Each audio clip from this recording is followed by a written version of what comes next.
clean, drug-free. Well, tonight, 31-year-old Heather Gipperich is in jail for neglecting her baby.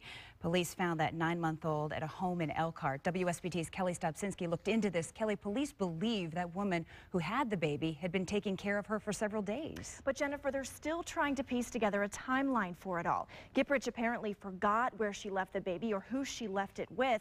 I found out she has a lengthy rap sheet in Florida for drugs, burglaries, theft. Gipperich's family says her addiction to drugs, though, is what finally led to this. It just seems we can't get through to her. Heather Gipperich left her grandmother's Park Jefferson apartment last Sunday with her baby. When she showed up a week later without the 9-month-old, Norma McGeechan panicked. We were worried about the baby because she does take drugs.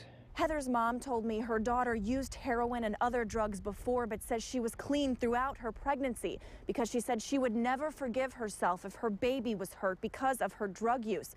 But she says when the baby was about 2 months old, Heather relapsed because of painkillers she was taking for her wisdom teeth.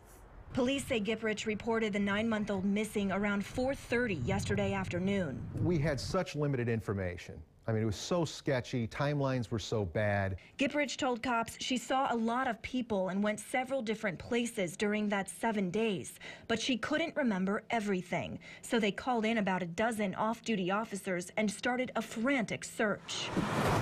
Investigators found drugs and arrested 2 people at this house in Mishawaka, but no baby. Then, nearly 3.5 hours after their search began, a cell phone ping and phone records led them to the baby with a woman at a house in Elkhart. We believe that she had the baby for several days, and we believe that she was concerned for the baby's well-being. That woman told police she was expecting a phone call from Gipperich when she was ready to pick her daughter up. It's still not clear how Gipperich knows the woman who had her baby or exactly how many days that little girl was with her. Police say SVU detectives will work with everyone involved in the case to piece together a more solid timeline that they say is necessary for prosecutors when it comes to filing charges. If they do, at this point, though, they have not. And there's so many little holes in that, and that's why. Yes. What about that poor little girl? Where is she? What's going on with her? We don't exactly know, but we do know that DCS has custody of her. The state took her out of that apartment where she lived with her grandmother, her mother, and her great-grandmother. But they told me they're fighting to get her back, doing what they can. We know in these cases, though, that it's not that simple. No, it's tough. Kelli, thank you. Well, St. Joseph County Metro Homicide detectives are investigating a